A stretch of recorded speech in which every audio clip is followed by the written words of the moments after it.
Explore a Verizon retail career in the San Francisco Bay Area and get a $1,500 sign-on bonus. Join the team that makes in-store experiences special by connecting customers with the perfect product every time. We offer standout benefits, including competitive pay, day one health and insurance benefits, $8,000 a year in college tuition assistance, plus bonus opportunities. Apply at Verizon.com/retailjobs. Again, that's Verizon.com/retailjobs. Verizon, it's better here. Verizon is an equal opportunity employer. Hi, folks. Noah Lugeons here. A couple of quick notes before we start the show. First of all, we're in the middle of upgrading our audio engineering, but the unfortunate result is that on this episode, some stuff was done on a new fancy rig and other stuff on the old one, so if some parts of the show sound way different than other parts, that's why. It'll be cleared up by next week's episode. Our apologies, and we appreciate your patience while we're making this upgrade. Secondly, and more importantly, if you listen to our other shows, The Skeptocrat and The Scathing Atheist, you know that we're in the habit of putting out show notes every week for the episode, listing all our sources, where we got our stories, where you can go to learn more, etc. And we've really never needed to do that on this show before, because the fact that Stephen Baldwin looks like a melting statue of Elvis made out of cheese, that doesn't have a source. It's just objectively true. That's the kind of stuff that you would pull out a mathematical proof for if you had to, I guess. But with this episode, we're dealing with some frauds and liars on a scale we've never quite addressed before. And not only are they frauds and liars, but they're also litigious frauds and liars. And to be honest, we would love these motherfuckers to come after us just so that we could prove in court what frauds and liars they are, and also probably make some dick jokes in a court of law and get in trouble. But if and when we get there, we want to make sure we win, so we need to properly cover our bases this week. So along with the usual description of the show and links to our Patreon page and stuff that we usually put in the show notes, this week you'll also find a list of sources and resources. Now, don't get me wrong, we're going to give these assholes the thrashing they deserve, and if somebody in this movie looks like they're carved out of cheese, we're not going to hesitate to point it out. But we want to make it very clear that we've done our research, and these baby-killing, fraudulent, lying motherfuckers deserve every moment that's coming to them. And if you too, by the way, think that killing babies with old-timey diseases is wrong, just want to remind you that hitting that share button, tweeting, Facebooking, and otherwise getting out this moment-by-moment breakdown of this wet turd of a fucking lying propaganda piece of shit baby-killing movie is a great way to show it. And now, on with the show. He was normal, and now he's shitty. Like, what? It's neurotypical and neurodivergent, right? Yeah, You're supposed to... Okay. Exactly. By the way, we should point out that this nurse, she's not a doctor, like a doctor nurse. I know they're both medicine words, but she went to night school, guys. She's one step above a pharmacist. And she's the head of the quote-unquote thinking mom's revolution. Super ironic. They have called me a fake scientist, for the record. Oh, I didn't know you were a fake good. scientist. Well, I don't even fake orgasms, never mind science. God-awful movie.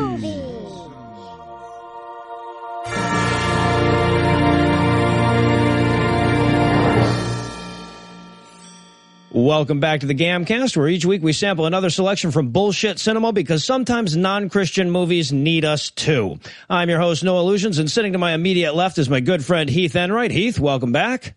Thank you. We're all perfectly calm so far. That's good. That's good. Well, taking it easy. Enjoy it while you can. Relaxing. And sitting 81 miles to my right is my bad friend Eli Bosnick. Eli, how are you this fine afternoon, sir? baby murdering frog! We made it pretty far. Tell us how you really lasted feel. for seconds on end.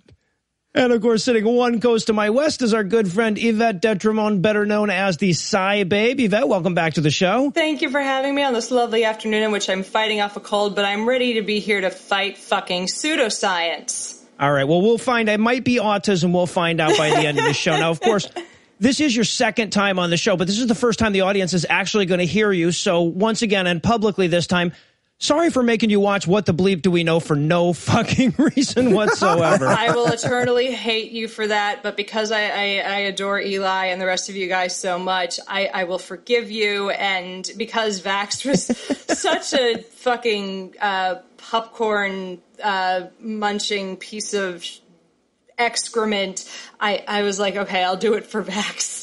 So I believe we've already spilled the beans there, but Heath, just for the sake of formality here, what did we trick Yvette into watching with us today?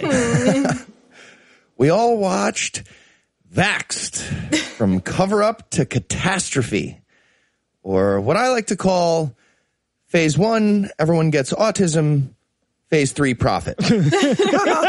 It's, don't know how they connected those dots. Anyway, it's a documentary about the anti-vaxxer response to the claim that their movement is causing children to die. Mm-hmm. And that response is, you're killing babies, you are. We're giving them autism or something. No, we could end it right there, I think, but unfortunately we're not allowed to. So, Eli, tell us, how bad was this movie? Well, if you love documentaries but you hate babies, you're going to love this movie. No, someone could love babies and just hate, someone could hate babies and just love dead babies. Well, that's true. That's true. You could love babies but love dead ones more. It's possible. I might not have given this movie credit. Maybe it's just one long dead baby joke, and I really missed the punchline.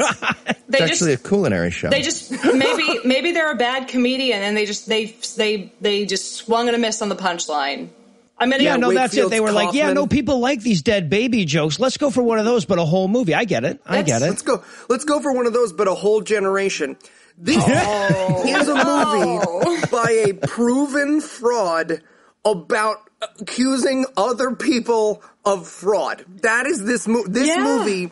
This would be like me making a documentary about people who jerk off too much. There is no stretch of the imagination by which this is not the craziest, worst capturing of film I've ever seen. I've never been happier to make fun of a thing.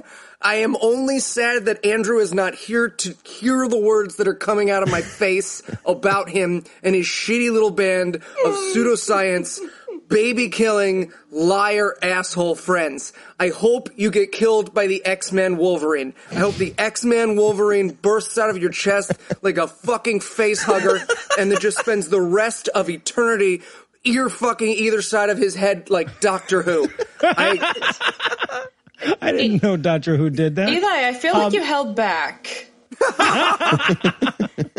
He's got to keep a little in the tank for the breakdown. And Yvette, how hard was it to make it from one end of this thing to the other? I do not think there is enough weed and Valium and heroin in California for me to get through this fucking thing. Like, I think the audacity of motherfucking Andrew Wakefield to literally what Eli just said, call people a fraud when he has been, I believe, formally charged with fraud. And I'm very careful not to call people frauds in the course of my writing, because that's a legal term. He is a fraud. He's a proven one. And he just keeps calling the CDC frauds and liars and everything. And this is not something that he can throw around without somewhere in his brain knowing that he has profited from and created an entire industry from fear-mongering and creating an entire industry that's propagating diseases that once upon a time we were very close to wiping out. Andrew Wakefield is the biggest asshole on the planet, and he deserves to have that asshole ripped to shreds. Absolutely. And I'll tell you what, we throw down like terms like biggest asshole on the planet from time to time. I think he legitimately is a good nominee for it. You have to go to like dictators to get to his level. He might be below mass Kim graves Jong-il. involved. Yeah, exactly. Well, in this case, there are mass graves involved. Very little ones, Yeah. Oh, that's sad. A lot of this is going to be sad. I'll go with Donald Trump being a bigger asshole, and that's partially because we found evidence recently that he donated to Jenny McCarthy's anti-vax charity. Oh, yes. Really? Yes. And that charity, I like that guy. Wait. That charity wouldn't exist without Andrew Wakefield. Right, so Andrew Wakefield's existence makes it possible for Donald Trump to be a bigger asshole. Oh, wow. That's how horrible is that? Now, is there anything you guys want to nominate this movie for being the best at being the worst at? I don't know if we covered this already, but saying the word fraud about something else and then cutting to a known fucking fraud for commentary. Sorry. Sorry, just wanted to throw that. Let's see. Other things that this is guilty of. Taking things out of consent or out of context. Because we don't know, and this is something we'll get into more, but they took how many little tiny clips of the quote unquote whistleblower and said, this is absolutely what he said. And it's like, why didn't you give us his words saying this instead of filling in his words with Andrew Wakefield's words?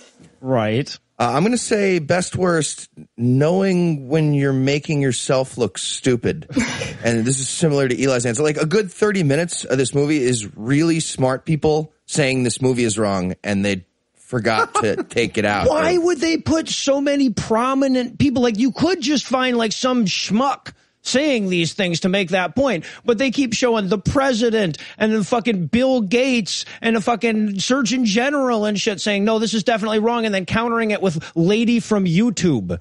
But didn't you know the president and the CDC and Bill Gates, they're all part of the conspiracy. Right. They're all in on it. It's all a fraud. You have to remember, think like the crazy people. Well, I know my blood is already starting to pre-boil over, so we're going to pause long enough for approximately 5 children to die of vaccine-preventable illnesses. I looked that up. And when we come back, we'll break down all the homicidal indifference of Vaxxed. Gentlemen, come on in. How can I help? Please, take a seat. I brought my own beanbag chair. I can see that. Move! Let me get comfortable. You're gonna break it. It's gonna. Guys, calm down. Right. So we're all comfy? How can I be of service? Right, well, as I mentioned on the phone, we're doing a review of Vaxxed this week, and I just want to run it past you to make sure that we're in safe territory here. Yeah, no, that makes a lot of sense. This list of sources looks good. I mean, obviously, I'm here to listen, but I can't imagine Me. Oh, Eli, you have a list too? Yeah, I do. Sure. Let me take a look. Okay. Yeah. You see, these are problematic. I told you. Why do we bring him? Dude, he hid in the car. I had no fucking idea. Move over. You move. Okay. So this first item here says anyone who listens to our show should find Andrew Wakefield and punch his balls until he dies. You can't say They that. should. That may very well be, but you can't say it on the show. Okay. These next 3 items are just the home addresses and phone numbers of the people who made the film with "Baby Killers Need to Die" written next to it. I'm going to go out on a limb and I'm going to say nothing you plan to do with these is remotely legal. What? You didn't even really? Yes, really. And finally here, you've written, can we do a prize for whoever kills Andrew Wakefield, like a t-shirt or something? And then it appears you've sketched a t-shirt that says, I killed Andrew Wakefield. No, you can't give away a t-shirt and encourage your audience to kill Mr. Wakefield. See, we told you that was a waste of money. I get to do you guys never let me do anything. Sorry about that, Andrew. Thanks for your time. Here, we've got like 500 of these. Now, you want a t-shirt? Sure. Okay, but you got to kill Andrew Wakefield now. Or else you're a liar. And we're back to break down the least pleasant 90 minutes in my podcasting life. And that includes, by the way, the shit I had to do to get on CogDis when we first started out. And interestingly enough, this movie is going to start off, this anti-vaccine movie is going to start off with the 2014 measles outbreak, which is exactly where I would have started this documentary. We just get this long montage at the beginning going like, yeah, people who made this movie sure are full of shit from all these various respected people. And I didn't think about it until Yvette mentioned it. But yeah, I guess to these people seeing the president, you're like, well, you know it's full of shit if that dude done said it. Yeah. Why? Like, we talk about this a lot with Christian cinema, but like, why would you begin your movie? And it's so badly cut together. There's literally a moment where a CNN news anchor is going, measles has probably been traced to, and then they cut to a different clip of someone being like, someone sneezing. Because that guy finished with a bunch of fucking hippies who think that you can give your kid maple syrup instead of a vaccine. That's who. Yeah. It's like, I think what makes me maddest about this whole clip is, like, I lived in Anaheim during the measles outbreak. Like, and I just started my website, and one of the things I put up on my website was a CDC quiz to figure out what you needed on the schedule. And I realized I was behind on some of my boosters. So, like, you know, so part of what's contributing to people to the lack of, you know, to the herd immunity issues being down are adults who miss their boosters. So I'm like, okay, if I'm telling people to go out and get their boosters, I should go out and get my MMR booster. So I did. I had a vaccine reaction. My arm swelled. Oh, no. Anyways, 2 months later, I was at Disney on the days of the outbreak. Oh, no shit. Oh, yeah. So I'm really glad that I had that thing, you know, that quiz And you posted didn't on get my website. measles. Nice. Yeah. Shockingly, no. It's kind of like vaccines motherfucking work. This movie begins with, on the others, it's like, in one corner, the CDC, the president, the attorney general, and Penn and Teller. Unless in the other corner is a species of technologically advanced light beings, you lose. Yeah. You fucking It's like lose. we have the smartest, most capable people on the planet and a bunch of people who are wearing tinfoil hats and batting at their own shit, basically. Yeah, exactly. So once we've established that all the authorities on the subject think this movie is full of crap, we cut to a couple of hands typing for a really long time.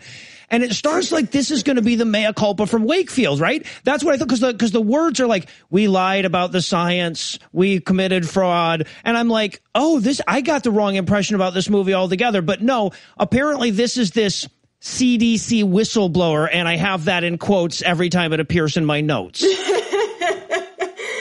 Yes, because, and this is where we get to point out something that's linked in the show notes on scienceblogs.com, William W. Thompson has retracted everything about this movie and is in the midst of publishing a paper about how the MMR vaccine is fucking safe. Yep. Every piece of information I could find from anyone who actually went to school about any of this kind of stuff has said that his original objections were that he wanted the data interpreted in a certain way and got a little bitchy about it, which is why he was willing to speak to someone outside of the investigation in the first place. And he had no idea he was dealing with anti-vax nutbags. You can check the sources. Thompson didn't think he was a whistleblower. He still doesn't think he's a whistleblower, and he's in the middle of publishing a paper that says the opposite of what this fucking movie does. Because of this stupid fucking movie, he's had to like lawyer up like a whistleblower, though. Yeah, he said basically one of the big things with him is that he's like, sometimes data gets taken out of studies because it's not relevant. It doesn't apply to what you're doing, and that's not necessarily p-hacking. It's just we need to take the relevant data. But he never said that vaccines don't work or that they're dangerous. He just said these data points aren't, or like the full panel that was working on the study said these data points aren't going to be relevant to what we're doing, and he kind of objected and wanted them included, you know, kind of with footnotes. But the conclusion that these people came to was, we can't trust the CDC, but we can trust this guy who won't show his face and is telling us he spent his career lying, which is not what he fucking said, but that's how they represented him. Seems legit. Exactly. Seems totally legit. But I have a huge problem with them taking like 7 of his quotes out of possibly hours of things they filmed recorded without telling him they recorded him and saying this is exactly what he said verbatim. Right. Yeah. So the basic theme here that we're getting from this movie is the CDC can't be trusted to police itself. Like, who watches the Watchmen? Right. Okay, question. Does science need an internal affairs department? Isn't that what science is? It's a big internal affairs department that does that? Right. I don't understand. Also, how does causing autism help the CDC or anyone? What the fuck is the end game for giving a whole bunch of kids autism?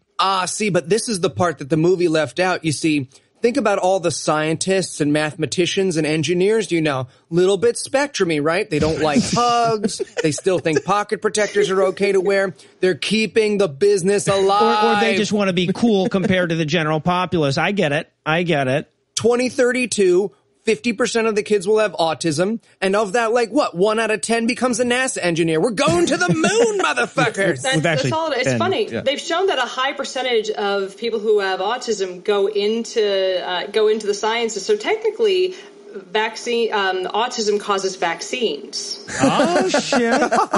Well said. Well, why wouldn't they figure out a shot that works more than 1 out of 110 times then? Why not have a good shot and it could be like next year we're all autistic. Like, let's speed this up. It's like, why can't we make this retroactive? I could use 10 more IQ points. Yeah, I drop stuff all the time. I never know how many of them there are. I gotta say the fucking this movie though presents autism as a death sentence, and we'll get into that a little bit more. But it's like the way they present autism in this movie, it is a fate worse than death. So this is where we're gonna meet Hooker, the Mexican John Lovitz, who apparently he's going to say, he's like, oh, I got a call from this CDC whistleblower who wanted to let me know all about this, the science that the CDC was hiding. So the story that he's going to present throughout this movie is this whistleblower called me. The CDC knows that vaccines cause autism, especially in black kids. And, he just doesn't have the evidence to prove it, but I know it's true because, look at me. Do I not look like a legit fucking source? If this movie had it listed its sources, the first one would be shit we're pretty sure Bill Thompson meant, and the rest would be Ibid. And one of my favorite things he said was, he's like, oh yeah, they gave me a person to contact, and after I kept contacting them, they told me to stop contacting them for a while. And it's like, in other words, you harassed them until they said to stop fucking harassing them, you idiots. Yeah, exactly. So, Reed, she couldn't handle the intensity of our predestined love, so she got a restraining order. But I'm a nice guy. You can trust me. I look like Ray Comfort OD'd on heroin and they had to restart my heart with mayonnaise. Hey, no, it wasn't mayonnaise. It was cum directly extracted from Jesus. That was But it was Ray Comfort, so we had to tell him it was mayonnaise, exactly. But this is the first time we get one of those out of context clips from this Dr. William Thompson. And for some reason they choose to have like Tinkerbell on LSD as the graphic for whenever he's talking. I almost snorted what I was drinking up my nose right there. Thank you. Yeah, they have the quotes, and the reason why they do that, like weird words randomly appearing on the screen thing, is because if they showed the full conversation to be like, some asshole would probably say, but they just take out the middle, and it's like, vaccines cause, this is more highly edited than when Noah cut together Ray Comfort fucking Ken Ham. This is a less accurate portrayal than the sketch we did in episode 50. Well, didn't Ray Comfort and Ken Ham actually fuck? Wait a second, let me trump this. I'm hearing, sources are telling me that Ray Comfort and Ken Ham are fucking. I have audio evidence of it. You can call it hashtag Ken Ham whistleblower, my guys. That's how you make scientific discovery, is through the better hashtag, as we'll learn later on in this movie. But we're not done meeting assholes yet, because now we're going to meet Doreen Grand-Piche. We're going to meet young Scott Baio in a Tina Fey wig. And this is some chick that says she can cure autism through, crystals? Not crystals, but it might as well be. Bleach enemas. Yeah, yogurt. She comes, she's not a bleach enema, but she's a yogurt cures autism. Probiotic. Yeah, gotcha. Yeah, shyster. And she's the first to introduce the very popular, look, there was no autism, and then as we figured out what autism was, all of a sudden, there was a ton of autism. It's like, look, there was a ton of tripping, and then as we figured out that didn't work, there was way less tripping. Where did the skull demons go? Maybe it's because, did anyone explain to her that we had a lot of kids in teensy tiny baby coffins from all the polio? Like, did anybody ever point this out to her? She's not smart. But it's like, no, I don't think anyone's ever explained anything except that you only get 2 samosas in an order to her. Here's the thing, like, for anyone who just watches this movie and is curious because they've heard that there's a link between autism and vaccines. I'm having a serious moment here. Don't worry, there might be a dick joke. But like, she's not giving an accurate picture of what autism used to be defined as and what it is defined as now. So to be diagnosed as autism or as autistic once upon a time, you had to be deeply withdrawn socially and nonverbal. And there were a handful of other behaviors that went along with that, but it was just like those 2 things. And now we've expanded expanded the definition of being autistic to have the spectrum. And, people might not recognize it at first, but somebody who's a behavioral expert will. So there hasn't been a rise in it. It's just we're better at seeing it and better at helping people who have autism. So there hasn't, once upon a time, somebody would be diagnosed as having mental retardation. They'd be diagnosed with having schizophrenia. They'd be diagnosed with a ton of other things. They'd be warehoused. They wouldn't be integrated into society. They wouldn't be able to be helped. And this woman is just saying, oh, yeah, there's been a rise in it. It's like, no, we're not diagnosing them with different things that they were diagnosed with before. And she's just going, there's been a huge rise. This isn't new. This woman is just mad, flailing, and probably hasn't had an orgasm in like 30 years. So she's angry. So, like I said, I promised there'd be a dick joke. This is the statistical equivalent of saying all the stars appeared when we invented the telescope. Right. Yes. Exactly. Yes. And this is not the last time they will do this in the movie, and this pissed me off like nothing else. Then they start using these autistic kids as props to sell their bullshit. Oh, my God. And now, here's the thing. You could take hundreds of hours of video of kids that are autistic and just have, kids drawing pictures or whatever, kids having fun, kids walking with their parents, but they get all of them in the middle of temper tantrums or something like that so that you just feel like an autistic kid is just something chained in the fucking basement through this entire movie. And we're just supposed to look at it and go, oh, those poor kids that vaccines ruined. It's so sad. Yeah. And they keep referring to them as damaged. Dear God. What horrible parents are you that you call your kids damaged?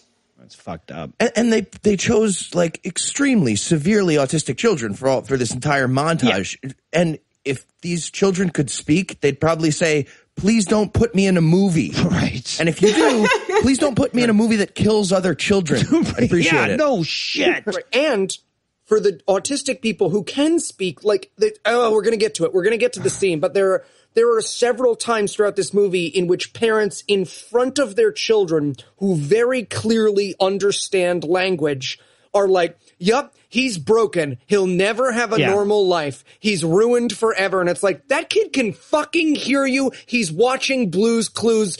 You need to process this better. I'm sorry you don't have the proper mental health resources. What? Is Andrew Wakefield in this movie? I want to talk about That's Andy. where we get next. We finally get to the baby murder enabler himself. Now, I want to ask, just in you guys' opinion, does Andrew Wakefield really look that evil, or is it just that evil now looks Andrew Wakefield? He could not look less like a Bond villain. He is terrifying. I think it's that nobody told him that haircut has been, never mind is out, it's never been in. Like this weird little I can't. Is that a wig, or is that what? Must be. Is that the Donald Trump reject wig that he's wearing? That's just bad. Donald it's Trump's gray on the merkin sides, on his head. and it's kind of like a bowl cut thing with gray on the sides, and then this thing just crawled onto the top of his head, and it's horrible. Like, it's not to attack someone for their looks, but fuck that guy.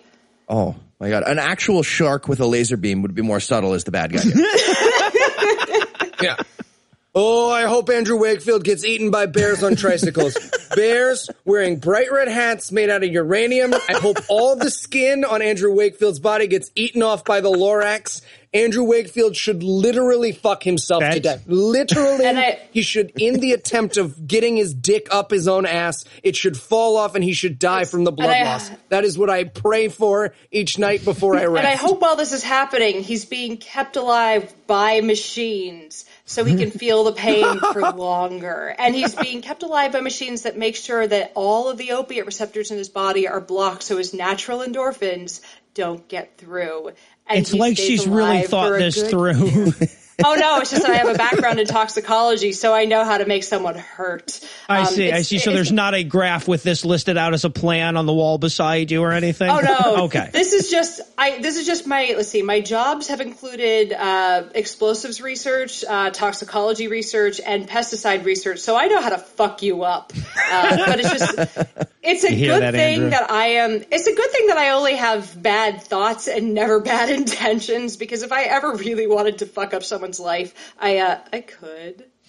That's all I'm saying. Right. But here's Andy. Here's the sad thing with Andrew Wakefield. I can't tell by looking at someone or by hearing someone's story if they ever started out with bad intentions or not. But what he, because it sounds innocent enough when you watch this, because he said someone approached him because he was a gastroenterologist. He wasn't an autism researcher. He was not a pediatrician. Still isn't. So he said, exactly, he's not even a doctor anymore. Right. Because of all his, I love that they put in there his qualifications, and nowhere does it say MD. I'm like, you're Mr. Wakefield and you're a dick.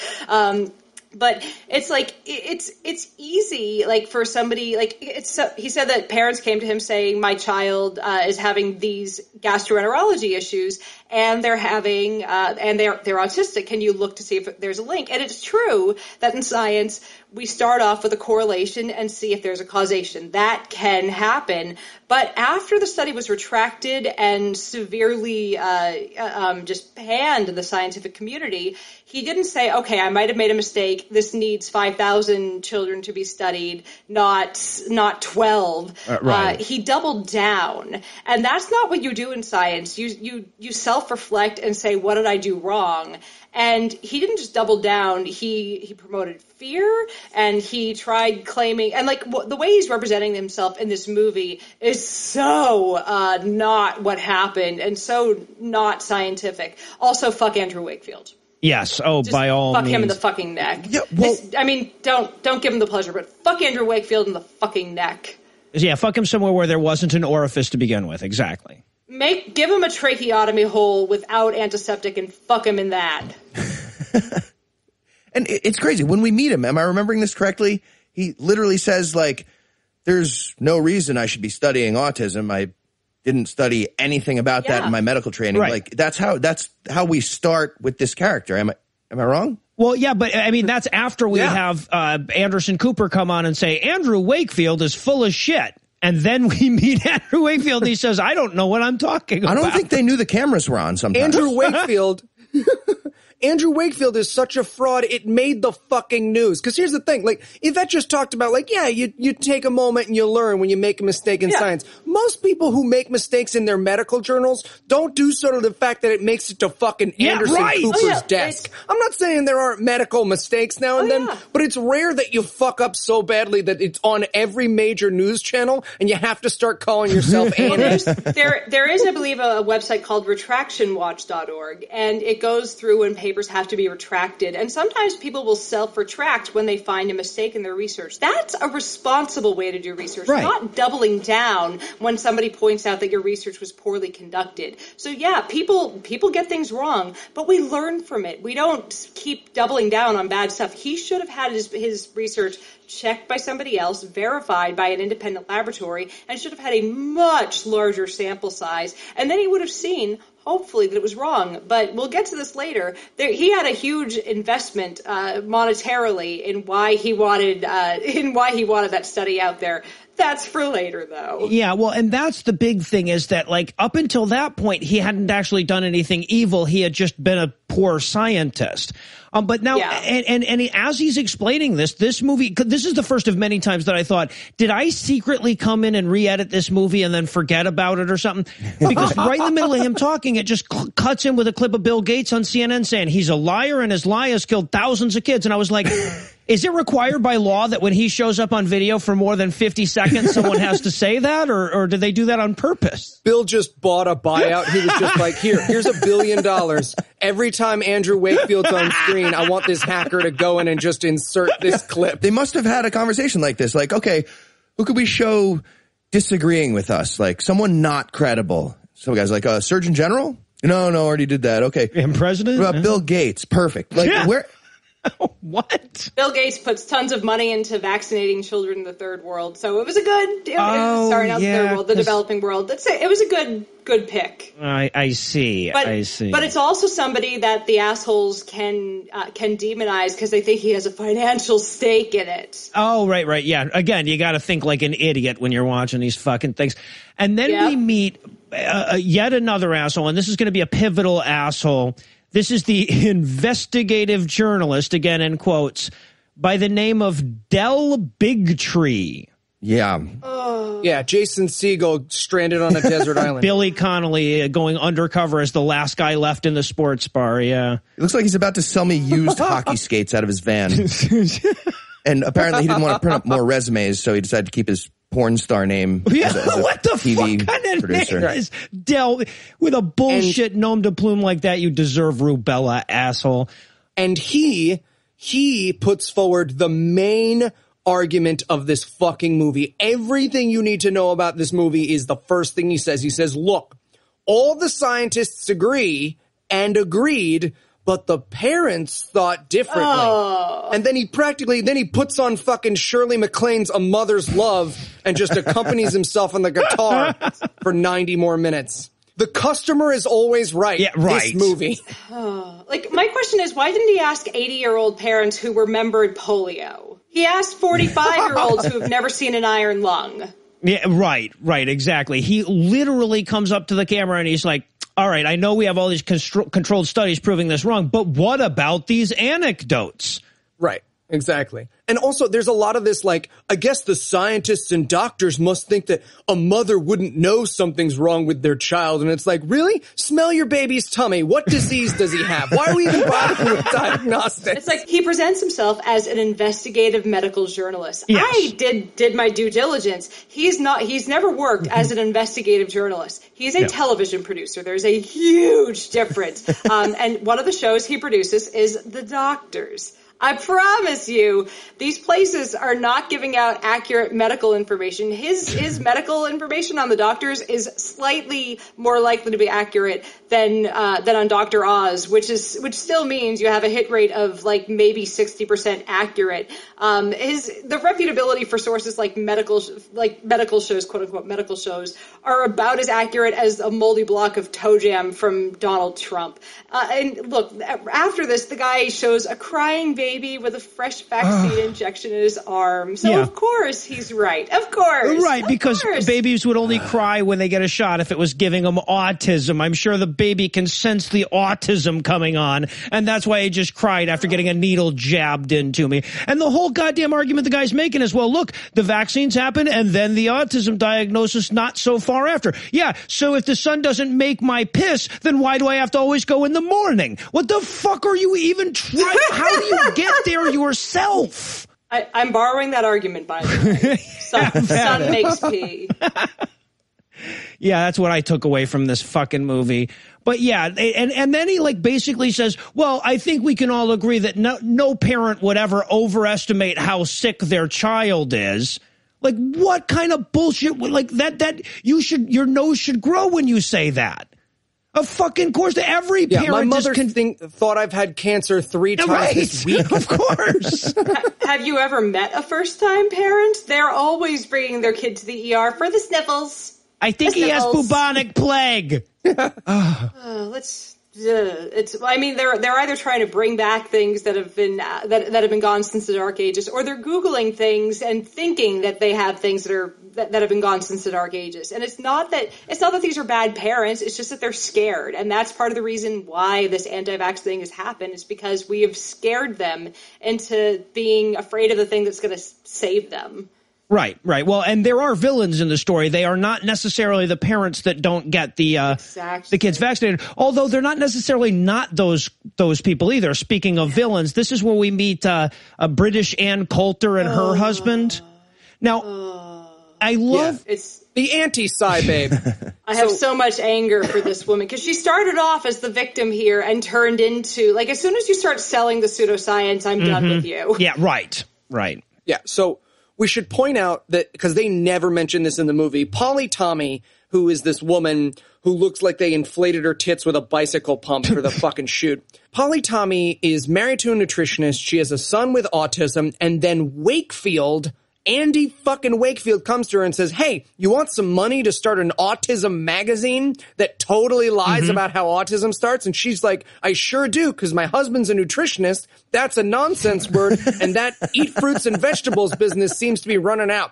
So she then starts a fucking billboard campaign with her tits out about how you need to watch out for vaccines, and has since been playing this like grieving mother who just happened to stumble on the solution character for the last 30 fucking years. But again, this whole career of hers starts when Andrew Wakefield is like, hey, let me produce your fake fucking magazine, Autism Weekly or whatever. Yeah, the Autism File, yeah. I didn't realize the money came from Wakefield. Jesus. This is just the entire, like, fake autism cure, anti-vax industry is very incestuous. Yeah, right. Well, yeah, right. Every one of them that looks respectable enough and can get through a 5-minute interview without smearing themselves with their own bodily excretions wound up in this fucking movie. Yeah. And so, yeah, that's how they get their start. Is she originally came out with a, like, how to cure your kid's autism diet. But then the Texas Observer published a long article called Autism Inc. In 2013, where they pointed out that Andrew Wakefield registered a company called the Autism File Global in Texas, listing Tommy as a fellow manager in June 2011. Huh. Yeah, that's on one of the things that we'll put in the show. There will Everybody be can a seek that lot out. of notes in the P.A. Torres Law. Bring it, you baby killing frog.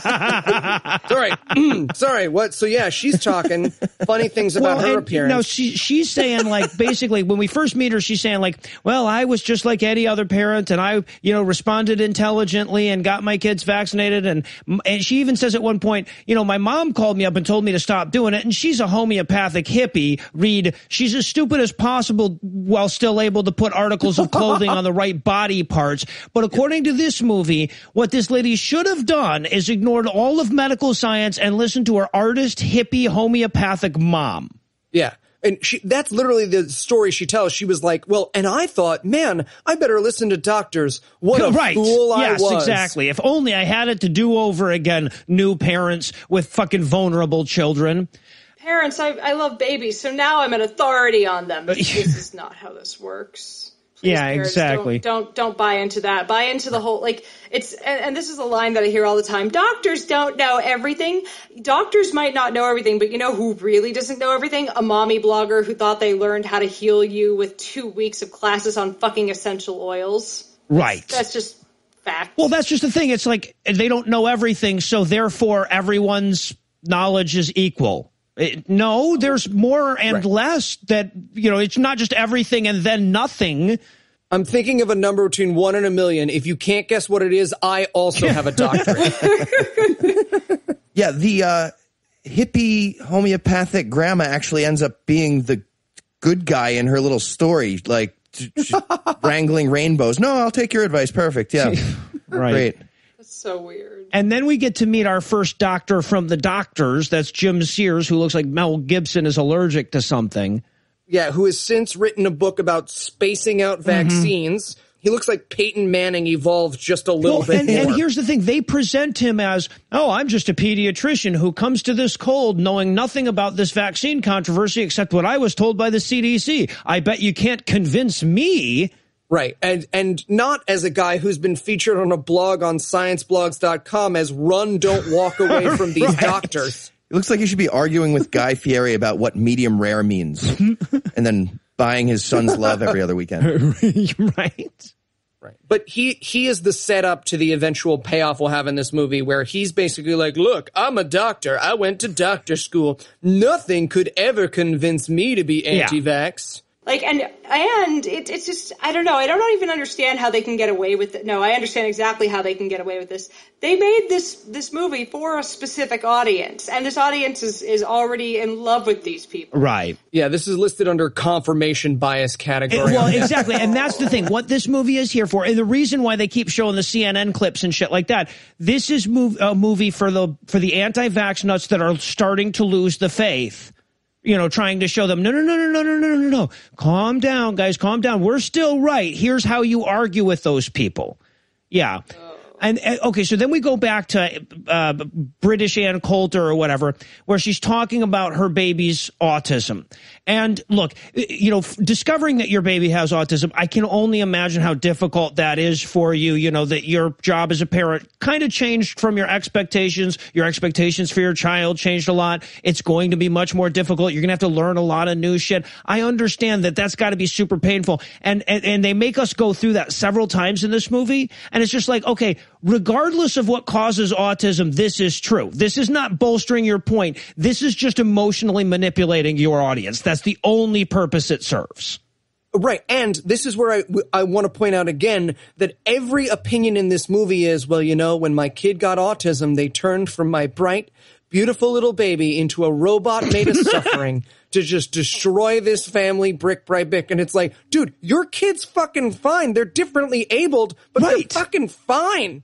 You're still a goddamn parent. And one of the things that's hardest, because we have a ton of listeners who are on the spectrum or some who are even diagnosed with autism at a fairly severe level. One of the hardest things about being autistic is the stigma of being broken. And one of the hardest things to watch about this movie was watching these real human beings with thoughts and feelings and the ability to be productive and have happy lives, have their mothers sit next to them and be like, and just to know he'd never have a happy life. And it's like, fuck you. Your kid could have a happy life if you weren't so fixated on you and the way you were experiencing this. You could be a decent parent and you could create a happy life for your child who happens to be differently abled and have a different way of interacting with the world. You fucking come to life fuck doll of a human being, you shill piece of shit. I hope you get eaten to death by photographs. I hope you get raped by photographs. You mean the song from Nickelback?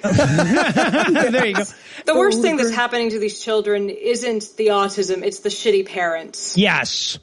And this is such horseshit. The fucking British mom going like, and then because look, we need to be upfront about this, that there are side effects to vaccines, and some of them are pretty bad. None of them are autism.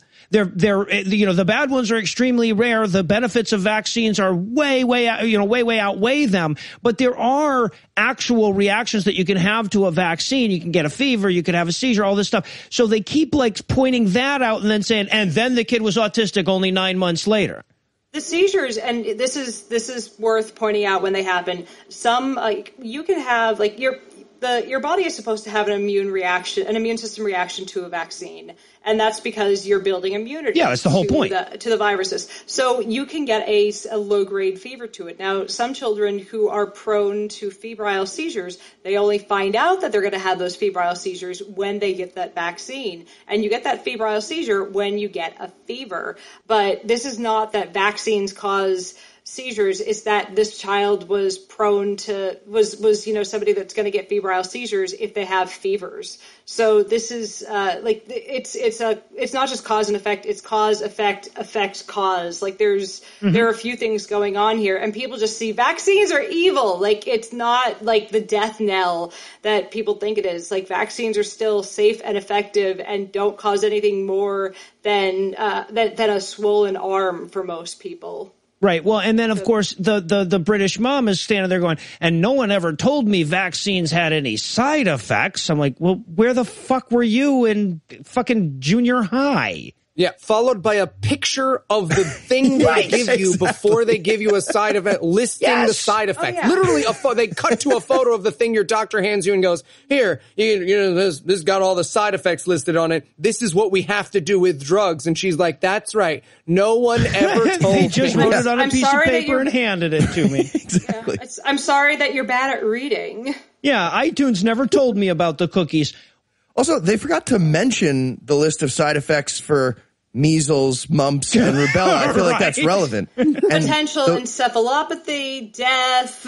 Yeah, miscarriage, going deaf, also infecting your entire town with measles, mumps, and rubella. That's I'm pretty a big sure. One. These are things that they don't talk about. But remember, it's a harmless childhood disease. Yeah, right. And also, okay, so we get another one of these montages of the kids, how horrible autistic kids are or whatever, like the fucking rampaging uncivilized animals that they are. And I thought to myself, this is basically the same as like if you were doing a documentary about neurotypical kids, but every time you showed one, he'd be like bitching at his mom or wrecking the car or throwing eggs at the neighbor's house, as though that's all kids do. Isn't that all kids do? That's why I have dogs. And then we cut to yet another mom who's going to talk about how she used to have a beautiful boy, but now he's autistic. She starts off, she says, my oldest son was born normal. And I wrote, you mean vaginally? Because otherwise you're being an asshole. That's offensive. He was normal and now he's shitty. Like what? It's neurotypical and neurodivergent, right? Hate. Yeah, you're supposed to. Okay, exactly. By the way, we should point out that this nurse, she's not a doctor, like doctor, nurse. I know they're both medicine words, but she went to night school, guys. She's one step above a pharmacist. And she's the head of the quote unquote thinking moms revolution. Super ironic. They have called me a fake scientist, for the record. Oh, I didn't know you were a fake good. scientist. Well, it's a good thing I don't even fake orgasms, never mind science. And she explains that 7 days after the vaccine, her son turned back into a zygote, or whatever the fuck it is she thinks. And don't you love how it switched now from, the day of the vaccine to 7 days after? Later on, it's going to be a couple of months after, as though this is all the same identical story over and over again. 10 minutes later, he's watching Wapner. Right, okay. That's not how. Here's the sad thing is that they do that. They do if it happened months later, they'll sometimes blame the vaccine. Yeah. If you look at VAERS, the vaccine injury reporting system, they can blame anything up to, I believe, 6 months after you've been vaccinated on a vaccine. How insane is that? Yeah. A year and a half later, my car crashed. Right. Coincidence? I think not. Thanks, Obama. Yeah. Yeah. And now it's back to Medicine Hitler, so that Wakefield can introduce a sad vaccine cartoon about the history of MMR. Oh, he looks like he scalped a 1920s businessman. Jesus fucking Christ. He looks like a rejected audition for Moe in the reboot of the Three Stooges. He looks like you took the face of a fat man and scalped it and put it onto the face of a skinnier man. Yeah. So we watched this little cartoon where he explains that there was a vaccine that caused meningitis, and then they gave it to the Brits, and it caused meningitis as well. And then it snuck to Brazil, where it had more meningitis. And here, I don't know if it's true, but I will say the only source I could find that agreed with this was literally from David Icke. God.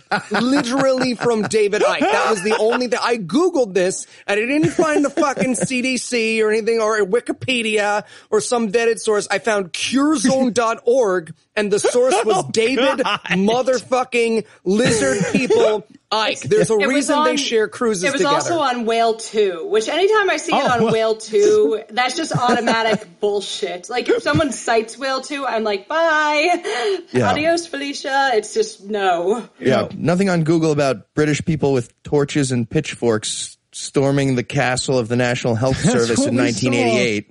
Or Spy versus Spy taking the poison to Brazil and killing a bunch of kids there either. No, didn't see any of that. Hey, look, guys, I saw a very legitimate cartoon introduced by a former doctor that showed that evil vaccines cause meningitis to cartoon kids with oral thermometers all over the world. But here's the thing, is that the story is unverifiable or whatever, but even if it's not, what he's saying is, once there was a bad vaccine, so why not this one too?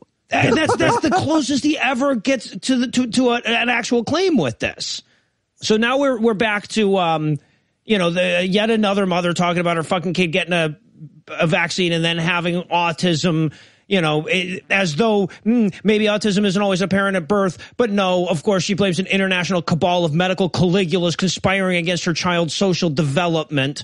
And the sad fucking thing is you can't help but be crazy sympathetic to these parents. This is hard to go through. They want somebody to blame. Here comes a fucking guy who knows all the doctor words and says he's got someone to blame. I get the appeal of this, which is what makes it so fucking sinister.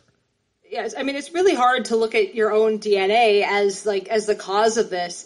And it's more upsetting is that they're calling autism a tragedy. Like, I don't know how severe, like, their son's case is, like, they're describing in here, but, like, they keep calling autism a death sentence. And, like, they're the child that in this case they're talking about, like, they might need certain types of therapy and extra help, but you know what he won't need? An iron lung.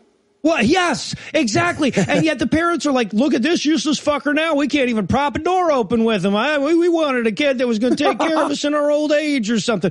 Yeah, it is so fucking hard to watch that not only are these parents being taken advantage of, but then they're being used as a prop to sell causes of death from the 18th century. Like, I want to see how much footage there is of their child, of the children that are in this that are autistic, of them just, sitting down and having lunch and behaving normally and giving their parents hugs. Like, because most of the time it's not this horrible screaming, having misbehaving moments. Like, and that's not the case for most people who are defined as autistic by our current definition. Like, when they say that the cases are going up, like, yeah, it's because we've changed the definition. So when I see them showing these more extreme cases, it's like, yeah, those cases are not going up, but they're also showing the worst moments of it. And I hate that they're using these children as props. It's just, it's morally repugnant. Yeah, it is so fucking disgusting. And now we get back to sort of the timeline of the Andrew Wakefield study, where basically they're saying, hey, if it hadn't been for Andrew Wakefield, we'd never have pissed away all these tax dollars following this false and fraudulently placed lead. And I'm writing in my notes at this point, I'm like, funny how they haven't mentioned that Wakefield was in on a patent for a competing vaccine yet. I bet they're saving that for the reveal. Right. And their excuse here is like, well, the CDC only studies what's hip and cool. And I wanted them to fucking cut to the CDC wearing a backwards baseball cap and riding around on hoverboards, just like, whoa, doodly doo. Oh, Jesus. Again, the point that they're making at this point in the movie is genuinely, if it weren't for the heroic lying of Andrew Wakefield, nobody would know about the lie we're telling you now. Right. And what they're basically saying here is, or what they're revealing here is that Andrew Wakefield did this shit fucking study where he had like crazy conflicts of interest that he didn't disclose or whatever. And then the CDC spent a shit ton of money following up on this. They once they saw what he had said, the CDC's like, well, fuck, we better spend a ton of taxpayer money that would otherwise go towards real diseases or real medical maladies on this fucking study. And the whole goddamn movie is going to be like, from this point on, demonizing the CDC for not agreeing with Andrew Wakefield's findings. The worst thing is his response to the CDC. It didn't even make sense because he says in the movie, I didn't demonize vaccines. All I was saying was that we should do single shots for measles, mumps, and rubella instead of the triple shot.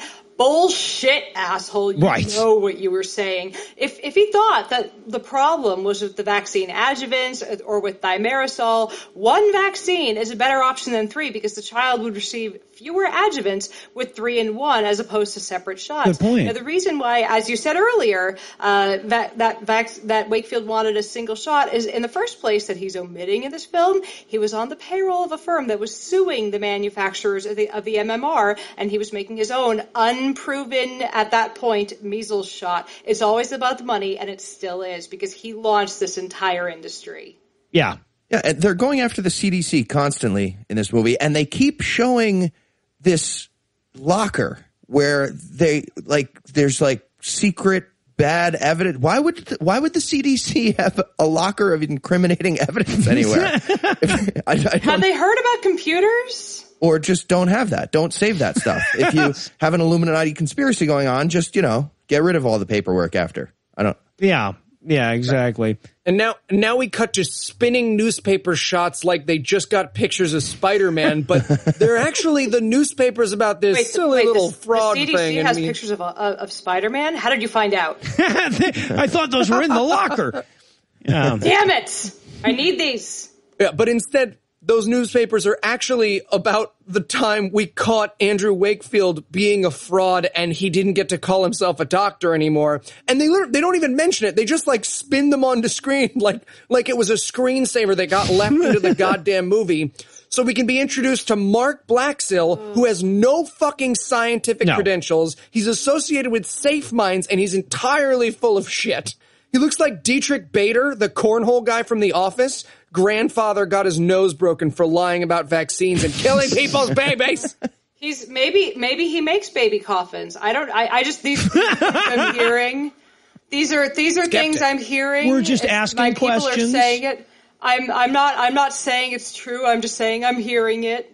And his argument's basically, I have a daughter, she got a vaccine, she got autism. The so-called experts told us it was genetic, but actually I, who have no training, figured out it was crop dusting, pipe stripping water and vaccines.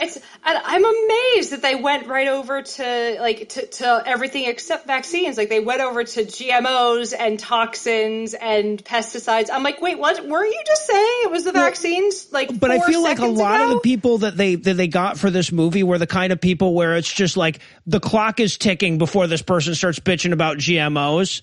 You know, okay, hopefully we can get 90 seconds before she goes off on GMOs and just general toxins. So we should probably talk about some vaccines in there at some fucking point. Yeah. Also, I just want to throw this out. How much money do you think this fucking movie spent on evil-looking shots of syringes? Right? We see when it's a rocket taking off or dripping acid or whatever. And I'm like, even if you're right, syringes are not the enemy. Oh, yeah, there's it's like turkey basters with like poison green stuff in there. It's over the top. You know what's interesting is there are parents who will now skip the vitamin K shot that they give to newborns to prevent bleeding disorders because they're sure if it's given in an injection form, they just don't want it for their kids. And there have been children who have almost had bleeds in their brains to the point of death because these parents are just so scared of injections, and they've been told by these bullshit websites, don't get the vitamin K shot. And I have so much just anger and one of the worst things that was said in this little segment, like they start the segment with saying nobody's career has been advanced by taking on the vaccine industry. Bullshit. All of the assholes in this film have a career from doing exactly that. They have a whole anti-vax / fake autism cure industry now, and it started from Andrew Wakefield's bullshit and his claim it couldn't be genetic. Well, researchers within the last year or so pinpointed the sequence of genes that cause autism, but if they admit that, if they finally just go with that, if they accept the evidence, the real peer-reviewed, tested over and over again evidence, their whole industry crumbles, and they don't get to sell any books or magazines with those, bits of drops of mercury and syringes on the cover anymore. And who will keep the syringe industry in business? Definitely not the vaccine people. Well, I gotta say too, it's like they're saying in this movie, like there's no financial interest in saying this thing that you just paid $4.99 to rent. It's not like anyone would ever pay to hear this. And to make it even more obvious, literally the next scene is, and then we got on TV. That's right, and started a magazine and got 250,000 emails, which broke the internet worldwide. I didn't get shit from Skittles, but I'm saying maybe don't point out you had nothing to gain and then talk about how much attention you got and the TV spot you earned. Well, and again, this is like you're using your own stupidity to justify your own stupidity. They're like, I talked to a friend of mine who goes to a nutritionist who tells him how to cure autism with fucking diet or whatever. But one of my clients was a TV producer, and I got him to talk about this on TV. And then they used the fact that it was on TV as a justification for how legitimate it is. And people are sure if it's on TV, they couldn't have gotten on TV if it wasn't reputable. Like, that's not how that works. A lot of bullshit lands on television. Look at Fox News. Right. Look at the doctors. Look at Dr. Oz. Look at virtually everything you would ever learn about medicine through television. Oh yeah, and there's nothing holding them accountable for saying stupid bullshit. I mean, for fuck's sake, look at Jerry Springer. Like, it's those. Look at every reality show ever. The fights are faked. The competitions are faked. So, like, anything you see on TV can be faked and can be lied. It's all production value.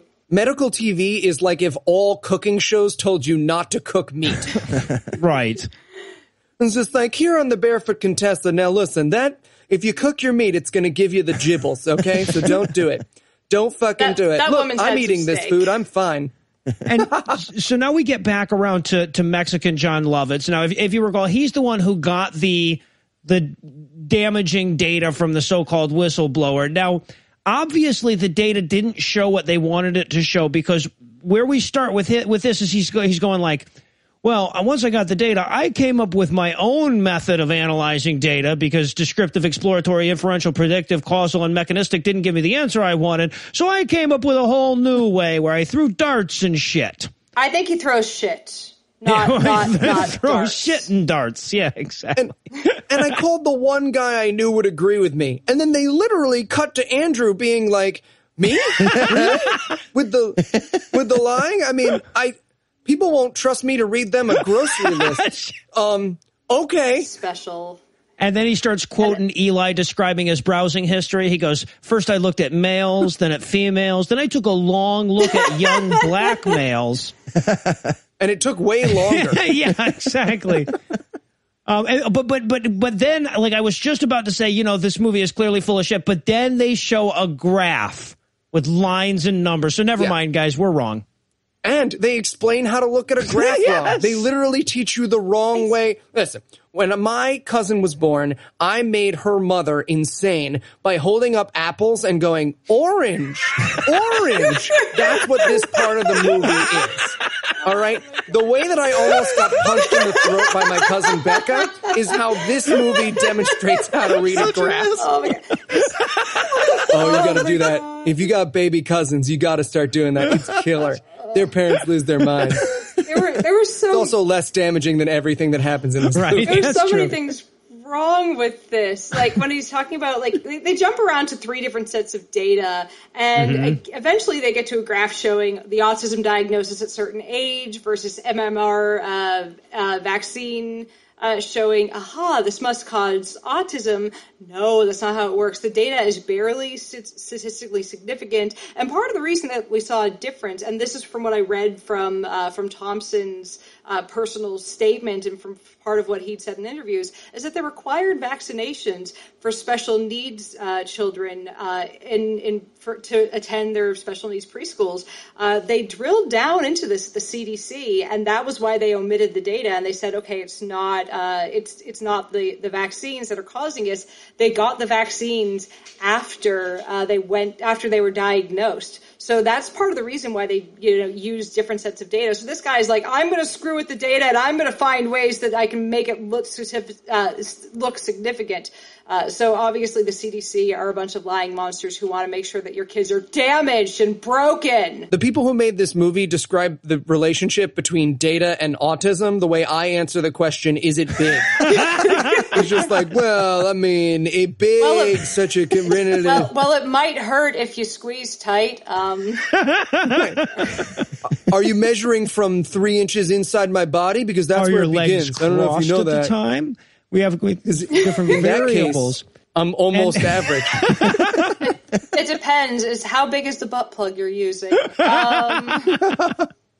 Also, do you like tentacles? Oh. How many condoms am I allowed to wear in this scenario? Can I use an extender? Have we used a pussy pump first? I'm sorry. I'm going to hell, and you're all coming with me. And now we get one of cinema's oddest title screens. Just right in the middle of this conversation, it suddenly comes up and it goes, "The African American Effect." And I was so sure we were going to get hip hop. I was so sure that was going to end with a hip hop beat. I would have put all the money I have on it. Luckily, there was no one there to take the bet because it didn't. Just like all the other music in this movie, it was all dun dun. And we actually should point out, just for the nature of people who want to understand why it is they're slamming the African-American quote-unquote effect so hard. It's because Wakefield and his cronies have shifted to preying on the African-American community, especially the Nation of Islam, with the zeitgeist of, like, vaccines or the new Tuskegee experiment. So, like, that is why this section of the movie exists. It's to cater to a specifically paranoid group of African Americans in this country who, rightfully so, don't trust white people. We're just giving them a new fake reason not to trust No, it's like sickle cell anemia is caused by police bullets. So just watch out what you do. Assholes. And this is kind of sad. I wrote an article on vaccines a while ago that was supposed to be for a conservative outlet, and I ended up pulling it because they tried to make it look like the biggest vaccine skeptics were Black Islamic people. And I'm like, no. The biggest vaccine skeptics in this country, the biggest group by far percentage-wise, are white upper middle class ladies. And I hadn't written a thing about, Black or Islamic people in there. They took a quote of mine the editors took a quote of mine out of context to make it sound like it was Black people that were anti-vax. I'm like, no, I'm not going to be publishing here anymore. I learned my lesson. This is not my home for my writing. But the revisionist history that this mother, this African-American mother, is giving is that she sensed something was off. Not to, mom blame here, but if you're so good at detecting non-existent danger, why did you let the kid get the shot in the first place? Just curious. Right, and this is one of the worst moments of there's been several of these, but when they have this Black mother sitting there with her autistic son right next to him talking and just crying about how terrible a broken person he is. This was the moment I feel like I came closest to breaking something expensive. I could not fucking handle, like, I literally had to keep walking away from this fucking scene because they've just got this poor mom. And here's the really insidious thing that kind of gets overlooked a lot of times, that, okay, the parents are now also blaming themselves for letting their kid get vaccinated. Yeah. And we see that in full fucking color on this poor woman's face, where she's standing there and she's like, I can't believe I let my son get vaccinated when I should have known, because my mother instinct should have kicked in. Yeah, and it's real. This was the hardest part of the movie for me. This was the scene that I was talking about. The kid is sitting there next to her watching Blue's Clues, which means he understands language, and she's talking about how, my daughter's fluent in 3 languages. She's an A student, and she can smell a man 3 months into the future. This piece of shit, he might as well just be a sack full of organs. And it's like, your fucking kid can hear you, and this crying line to everyone who did this to her should get fucked to death by Apple geniuses. The people who lied to her should get run over by a thresher covered in salt. I would accept the happening in real life if it started in Andrew Wakefield's home. It's disgusting, and I don't think anything has ever driven home how disgusting it is to me as much as this scene, where she's going like, and they said he was autistic, and I said, what, like Rain Man? Because I was wondering how many toothpicks were in there. No, not like Rain Man at all. That's a terrible depiction of autistic. That's like saying avian flu, like Mickey Rooney, just like that. Like, really? No, not what it's like. And also, the mom's just saying over and over again, my son will never be happy, and he's very clearly happy. Like, he's very clear. He's sitting next to you, the fuck out of Blue's Clues over there. Don't Black people love to tell people in movies to look behind them? He's right there. Well, I don't know about you guys, but I need to put Andrew Wakefield's picture on something and then punch it until my knuckles bleed. So we're going to pause for a quick break. But before we do, let me give Act 3 the hard sell. Will Andrew Wakefield get fucked to death by a gang of herpetic Kodiak bears? Will his eyes be ripped out of his skull so that it can be filled with agitated hornets? Will his intestines be roasted and fed to him? Only in my erotic novels. But stick around anyway for the homicidally negligent conclusion of Vaxxed. All right, Yvette, thanks again for coming back and doing this again. Heath and I are going to just run and grab our mics. We'll be right back. Yvette. Yes? Eli, behave while we're going. I'm just saying hi to Yvette. It's fine. It's fine. I'm sure it'll be fine. Okay, well, we'll be back in 1 minute. So, I have a science question. Oh God.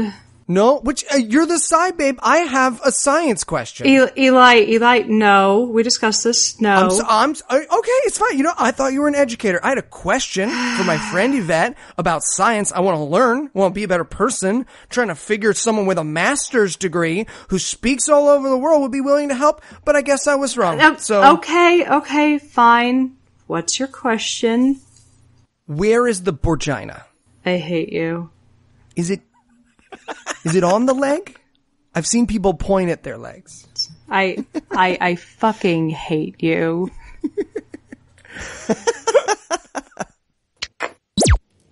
And now that my blood pressure has finally returned to triple digits, we can get back to the breakdown. And we're going to start off with a Canadian PSA, like a Sesame Street PSA, about how safe vaccines are. Now, keep in mind, This comes immediately after this poor mother completely breaking down about what a useless autistic child she has. Then we go straight into like telling 4-year-olds, no, it's okay. Not sure what they were shooting for here. It really felt like some more of my guerrilla post-production. Yeah, it's just like, can you believe they tell children this? I guess that's what they're going for. As though the kids are going to show up for the vaccines themselves, like hop in. Hey, my mom and dad saw through your lies, but a hip-hop kid on Sesame Street told me this was, oh, no, I can count things quickly. Guys, even Elmo is in on it. It must be a conspiracy. He was tickled into autism. For the population into autistics. And now this movie is going to try to start to make its case, because apparently this movie was attempting to make a case. And the case is, did the CDC commit fraud? Right, and notice that they phrased that as a question. You know, I'm sure their attorneys were like, no. But if you put a question mark there, all of a sudden it's okay. It's deniable culpability or some bullshit like that. Yeah, well, that's what I'm talking to my lawyer about at 7. So we start off with exhibit number 1, deviation from analysis plan. Now, this is obviously designed for people who don't know science from a fucking hole in the ground, because he starts off like, if you deviate from the analysis plan, you're committing scientific fraud. And if there's one thing Andrew Wakefield knows, hold on, wait a minute. But the point is, it's like, this very much depends on why you changed the analysis plan. That's not like just a blanket, oh, well, then now it's fraudulent kind of a statement. There's just so much wrong with this section. It was crazy. Shall I rant? Oh, by all means. I mean, holy fuck, this section made my brain hurt. So here goes, because I've actually been a working scientist in a GLP lab, which means good laboratory practices, and those practices are very heavily monitored and regulated by the government. So yes, you can deviate from an initial plan. It happens all the time, even in GMP and GLP studies. You just have to very carefully record why and when and what you were like. You have to record down to like when you took your fucking gloves off and who took a shit in which toilet, and write down the fucking details. Taking data from the most accurate source is normal. Like they were complaining that like in this study they chose to take what was it? They chose to take the racial data from school records as opposed to birth certificate data. Now, these children had moved and might not have had copies of their birth certificate, and so the school data might have been more accurate. So that deviated from the initial test plan. Oh, no.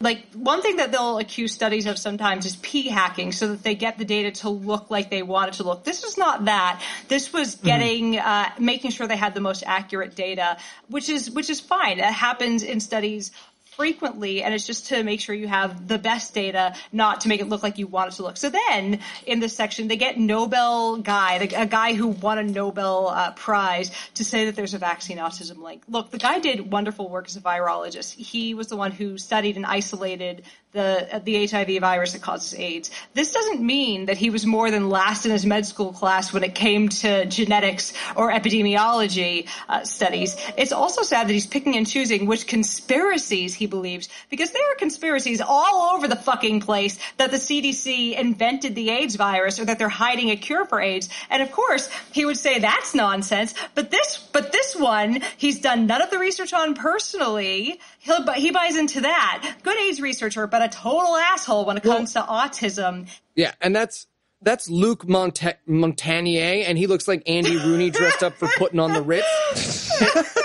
And we should point out that he's a scientist, again, like Yvette said, who helped a tremendous amount with the categorizing the AIDS virus, who then went on to create a homeopathy cure for viruses. Well, this is not someone who sits at the grown-up table anymore. He's the Nobel Prize's second biggest embarrassment, and he looks like he should be explaining why he turned Jason Bourne into a super soldier. But I did want to clear up one thing, Yvette, from a scientific point of view, because the character, Mexican John Lovitz, very clearly says that this CDC whistleblower was his words, numbers guy. Now, that is a real designation, right? When you do science, somebody has to be the numbers guy, like the banker in Monopoly. There are like data scientists, but most of the time the person, and I mean, this could be lab to lab. A lot of times the person who does the study, and this was, I worked at 3 different labs. I always crunched my own numbers, but you'd also have a secondary and sometimes a third and fourth scientist looking over your numbers and your data. And sometimes the data was looked over by somebody who wasn't even in the same building as you to make sure your numbers were right. So that was a drastic oversimplification. Yeah, it struck me as this much. Well, I mean, like down to the data that they show, because they show this graph after fucking Andy Rooney gets done talking, which according to the growth rate on this graph, by the time this movie came out, all of Japan would be autistic. It's funny because we get to eventually Stephanie Seneff, and I think we're going to discuss her later, and she's the one that gave those numbers, and she's a fucking piece of work. And then we get to meet Dan Weldon, doctor, congressman, who looks like the janitor from Scrubs decided to mess with JD by bringing back measles. Oh, and he's literally just there to say that the CDC is biased in favor of drugs. Like that his argument seems to be just like, oh man, they can't get enough drugs. They're just throwing them through. Oh, the CDC. You kidding? They put out a new kind of aspirin every week. It could not be less scientific or true. Okay, and also look, we gotta mention this at least. If Big Pharma was in it for the money, wouldn't they rather be selling treatments for measles, mumps, and rubella? I mean, like vaccinating against diseases, even if you have the most terrible fucking imaginable motives, is still the less lucrative thing, right? Oh, yeah, an iron lung, all the treatments for polio, keeping somebody alive after they get polio is way more profitable for Big Pharma than the vaccine for polio. It's not even close. So all the arguments that polio or that vaccines are a boon for the vaccine or for pharmaceutical industry are just bunk. All you have to do is look up the numbers, and compared to a boner pill, a statin, a happy pill, they don't make anywhere near as much money because you have to take those pills every day or however often you guys get laid. But it's not even it's not even close. Like a blockbuster drug is not a vaccine. It's anything that gets your blood pressure down or gets your dick hard. Like it's just ridiculous. Yeah, something that you have to take more than 3 times in your life. Yeah, and I hope you're taking boner pills more than 3 times in your life if you need them. I'm just saying. I'm looking out for your dicks. Speak for yourself. I'm looking out for your dicks, guys. I really am. Okay, and then you're we go not to Brandy the only Vaughn. person looking out for my dick and having trouble. But in this stupid fucking movie, we've got this idiot standing in front of the camera going like, yeah, that CDC, they want to give you vaccinations all the way into your adulthood. It's like they want to vaccinate away all the diseases, those inhuman monsters. This is where we meet Brandy Vaughn, who's who's famously a piece of shit, by the way. Like, this is not, this is a cavalcade of pieces of shit, but her and Andy Wakefield are going to have like contests for who the demons can get to first when they finally make it down to hell. Because she's a former Merck sales rep and also the founder of the Council for Vaccine Safety, who, by the way, just like to give you an example, this is a place who literally does their absolute best to sound like a government agency, but when you go to their actual website, their catchphrase on their website is, quote, real health doesn't come from a pill or a shot. Mm-hmm. She looks like she should star in a Pharma Shillin' Grace. Oh my God, she's horrible. We have to acknowledge this. Yes, Vioxx was a disaster, and there were people in the room who objected to Vioxx going on the market. So let's admit, yes, occasionally bad drugs go out despite all of the safeguards we have in place, and then they're taken off the market. But she tells a zillion lies about vaccines. Let's see. One of the things she says is that they're not tested as thoroughly and they're not monitored as thoroughly. They go through the same safety testing. They go through phase, preclinical, and then phase 1 through 3 trials, and then they go through the vaccine safety data link. I had an interview with Paul Offit for an article I wrote a while ago, and he talked to me about the vaccine safety data link. So we monitor, unlike drugs, drugs are monitored after they're on the market, but there's a much stricter monitoring that happens for vaccines after they're on the market called the Vaccine Safety Data Link to see if there are any other side effects that happen. So vaccines have continuous monitoring for a while after they're on the market. So she's just telling blatant, bold-faced lies about this to parents. And it's because she has a financial interest, because she has a company about this. Yeah, right. Well, and then on top of that, and they come back to this, like several people come back to this over and over again. They say, well, they don't do, large scale, double blind, randomized controlled, double placebo. And I'm thinking, like, to the extent that they're talking about this, they're saying, well, they don't give kids fake vaccines and for dozens of years and see how much rubella they get. Yeah, what they do is for safety testing, they'll do for some kids they'll do a shot of saline. For some they'll do a shot with just the adjuvants, and for some kids they'll do the shot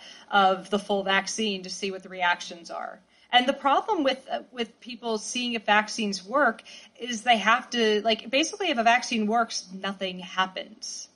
So right. One of the things they're testing for is, does literally nothing happen? Is this safe? Do you get any side effects? So that's one of the hardest part about this. But that's why we have the vaccine safety data link after you've done the phase 3 trials with, 3 to 10,000 people, because after it goes into a population and tens of millions of people get it, you might see different side effects. So that's why we do have the safety data link. But there is no safety data link for boner pills or for statins or things like that. So there is an extra level of monitoring that she just leaves out. Well, okay, but if vaccines weren't evil, why would they be making them with industrial equipment? They show ran out this of mercury. it's supposed to be scary, I guess. They show this modern lab producing vaccines. We're supposed to be terrible. Isn't that normal? I mean, look how many of them. Would a lady with a cauldron be more comforting to us? Supposed to be scared that vaccines aren't made by Oompa Loompas? No. I want somebody to start chanting double, toil and trouble, fire, fucking burn, and cauldron. That's what I want for my vaccines. Oh, yeah. Hells yeah. You need some fucking Eye of Newt in there or it's just not going to work.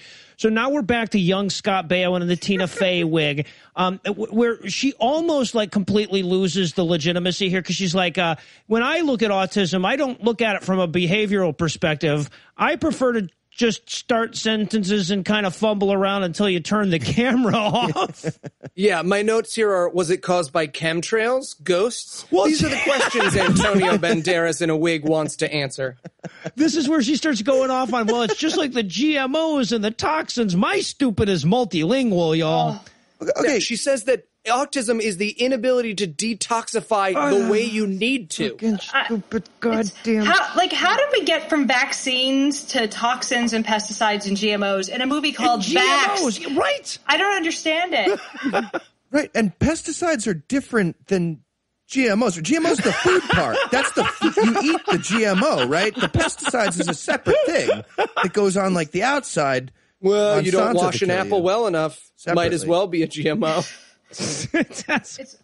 They're crossing the woo streams. Never cross the woo streams. Jesus. Oh, and this was also and this one competed for the hardest part of this movie to watch because this is where they're talking about all the toxins and the horrors, and so they have to show you an autistic kid so you can feel terrible again. And this time they're showing that British couple's kid he's a grown adult. He's 19 years old or something like that. And the kid is clearly freaking out, but he's clearly freaking out because there's a camera in his bedroom and strangers following him around. He's very clearly freaking out, not because he's autistic, but because he's autistic and they're making a movie using him as a prop. I've seen worse behavior on The Bachelorette. Right. Look what the birth control pill does to women in their 20s. Raping himself in the ass for the fucking for getting his video game taken away, for fuck's sake. But yeah, that was so painful to watch because they're because this is where they're going the autistic people are violent, you should fear them, or and then they show this kid freaking out because they're making this movie. And then it literally, that scene ends with her going, look, I have no other reason to talk about this. And then it literally flash cuts to her fucking magazine. Right. Yes. This would be like me being like, I have no reason to review this movie, and then patreon.com appearing at this point in the YouTube video. Right. You can just drop an ad in right there. And now it's time to drag MIT's good name through the mud via fucking transvestite Beethoven. This is proof that tenure is not always a good thing. Yeah. And this is someone we should actually know, because she's someone who's so stupid, Steve Novella has taken the time to point out what an asshole she is. Yeah, she's... But okay, yeah, so Native American Kathy Bates from Misery is explaining to us that autism is new. Well, okay, first of all, and again, you don't have to put this in your movie. You weren't required to by law. You did this on purpose. Before she starts talking about this, they have her saying, well, my education is in electrical engineering and computer science. Sounds like a vaccine expert to me. Yeah, and it's even worse. She dances with Ted Kennedy. She goes, PhD in computer science and electrical engineering from MIT. And then she says, literally, exponential growth is really scary. What? Like, no context. She doesn't say which exponent. It's just a scary adding thing that I learned at MIT.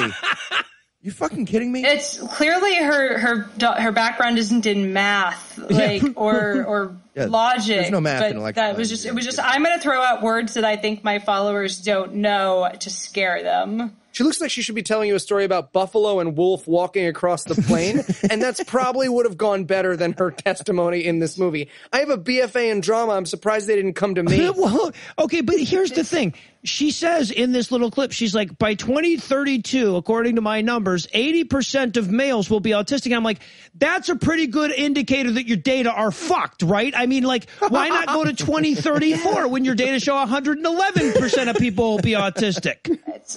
Well, here's the other thing is that she released a paper last year saying that it was like glyphosate, the active ingredient in Roundup. So why is she in a movie called Vaxxed, blaming it on the vaccines? Because last year it was the glyphosate. She's like, oh, no, I got the wrong y-axis. It's now this y-axis. Like, plugs right back. She's this is just bad science entirely. It's like this. Shouldn't this make people who follow this at least like pause for a second and go, there's something fucked up with her data? These are really I'm just scary. Saying. They're terrifying. That's the y-axis in particular. Especially the y. I'm just saying. If Andrew Wakefield thinks that my cum and shit aren't poisonous, why doesn't he drink them on national television? Money where your mouth is, Andy. So, and then the movie basically comes up and says, vaccines, not just a problem for the Negroes anymore. Yeah, literally, it's like, wait up. I wanted it to be like a record scratch down. I was like, wait up, white people. This doesn't just affect black lives. And a bunch of moms in middle America are like, honey, rewind the movie. Honey, rewind the movie. This might be us. Apparently, we do have to listen. And this is where we're going to talk about isolated autism. And all I could think about was, yeah, Andy, that's your natural hair color. We're all buying that. Right. Yeah, well, you know, when I need a source, I don't know about you guys, I go to an anti-vax YouTube channel, right? Like, isn't that where you go for all your event? I haven't published papers. You worked in a lab. You usually just looked for a YouTube channel that agreed with you, right? It's absolutely. That's where all major scientific discoveries start. Even before YouTube was a thing, like we started looking on YouTube. Like that's totally where like we got that's totally where we got cures, and that's I'm sure that is where Bill Gates got everything that launched that launched computers being like a thing today. It's how we do our work. And what's so fucking crazy about this is they intercut this footage of these parents who don't understand, which again is heartbreaking because you really do feel for these parents. They're just undereducated. But they intercut this with a doctor going, I mean, your experience isn't data. And then another mother being like, my child got vaccinated. He went blind. He lost his speech. He turned into a fox and ran into the forest. Dude, sign him up for the fucking X-Men. Well, like that's but literally though, that's what this movie doing is doing is it's presenting a bunch of clips of experts, people with education, saying, no, this is wrong. And then it's countering that with a bunch of people from YouTube. A bunch of parents that, no, I just wanted one parent whose kid died of measles to flying tackle into the camera. Didn't happen. And but they actually start at this point having little kids deliver their fucked up message. And by the way, the thing the kid is saying is wrong. Your sister is not 7 times more likely to get autism if she gets the shot. She's 7 times more likely to be diagnosed because she went to the fucking doctor and doctors diagnose those things. Here, let me play. Chinese kids are 1,000 times more likely to have a broken arm if they go to the doctor instead of staying home and covering it in paste and paper towels. Jagoosh! This, like, watching the kids being used for this video just reminds me of seeing every time a kid's at a political rally saying, "I love Trump, Jesus for Donald Trump." I'm like, oh, you poor child. Yeah. Your parents have indoctrinated you. And that's what's happening here. It's just indoctrination. Yeah. Into this horrible cult. It's this kid swinging his little sister on the fucking swing saying, I really hope my parents don't vaccinate my 18-month-old sister. She'll be way easier to beat at wrestling if she has polio. Really tough to fucking watch. And then we move on to Exhibit 2, Omission of Data. Right. And this is where we learn that the best they could do for a credentialed person on their side is a crazy congressman from Indiana, from the Mike Pence state. Yeah, Dan Burton, who thinks Bolivia has a coast. Right. And by the way, probably did a whole bunch of illegal shit, and got away with it. So just while we're talking about fucking skeptical sources here, Dan Burton's just about as reliable as, let me think of someone random, Andrew motherfucking Wakefield! Tell us how you really feel. Don't hold back. Oh, I hope they both get eaten by lizards. If there was a dick lizard, a lizard that was a dick and started eating at your dick, I would wish it on both these gentlemen. Well, come on. And Dan Burton, we get this fucking footage of Dan Burton at a congressional hearing just slathering into a microphone. Who's going to take care of the tards, huh? You going to take care of the people you broke? Jesus Christ. And then, what's his face? One of the producers, the medical investigator, starts ranting that the whistleblower says that there are sensitive materials, and one of the emails talks about sensitive materials. He's like, "What's so sensitive about scientific materials? They can't be. These are just scientific. How can these be sensitive?" I'm like, okay, you misunderstand the meaning of the word sensitive. Now, I used to have a secret clearance because I worked for a Homeland Security contractor. There are terms like secret, top secret, classified, and one of those designations is sensitive. So he's like, how could it be sensitive? I'm like, this could have been fixed with a fucking Google search, you idiots. Right. Kind of like all of your medical knowledge. Yeah, no shit. And can you believe the head of the CDC brought a lawyer for a hearing with a congressman? What is she hiding? Right, they actually say that. No, is he supposed to goodwill hunting his way through a congressional hearing? No. Seriously? Right. Yes. We have a weekly meeting with a lawyer and we do a comedy podcast. Right. For fuck's sake, people. And then we move on. So after that damning evidence, I guess is what we're calling it, we move into Exhibit 3, which is destruction of evidence. And by the way, the evidence that the evidence was destroyed, the argument is based on the fact that this evidence doesn't exist. Therefore, it must have been destroyed. And not the guys. This is what's so fucking crazy. Not the guy saying they destroyed evidence, but a guy saying a guy meant they destroyed evidence. I love that the douche bro wannabe journalist thinks the scientific study is really simple. He's like, this test plan should have been done in 6 months and been fine. That's not how scientific studies work. They take a long time. You have to redesign your studies sometimes. Shit breaks. People leave your lab. You have to rehire people. Equipment leaks. You have mental breakdowns, sometimes 3 of them. You run out of coffee in the lab. That's a big problem, trust me. And then you sometimes have to start the whole fucking thing over again when you realize your initial question wasn't even the right question to be asking. But sure, the guy who produces the doctors is the right guy to be designing a test study for the fucking CDC. Well, this guy worked for Dr. Phil. I'm sure he knows something. Right. And he's got this fucking amazing moment where he's like, look, once you have the data, it's pretty easy to just run it and put it in a paper. We asked our buddy Andrew. He said it was really super. Andrew who lost his medical license. Yeah. Well, and that's his argument is literally like, how could a government project be over budget and take longer than expected? Also roads Ask Boston and autism. the Big Dig. Yeah. And one of the big pieces of this conspiracy is apparently that scientists work in labs and for companies. Like the public sector and the private sector are where science, that's all the sectors. That's nothing. That's not a coincidence. That's an identity of words. You can't. Also, okay, so just to give you a very clear idea of what kind of out-of-context bullshit we're talking about with this whistleblower, this is an actual quote. This is the entire thing. This is all we hear from this guy. We've just heard about, evidence was destroyed, blah, blah, blah, from other characters, from other people in this movie. And then to back that up, they play this out-of-context quote. The higher-ups wanted to do certain things, and I went along with it. In the chain of command, I was number 4 out of 5. That's it. That could be a quote about a butt-stuffed conga line for all we fucking know. Certain things is the incriminating fucking noun here. Yeah, that could be a lunch order. Yes!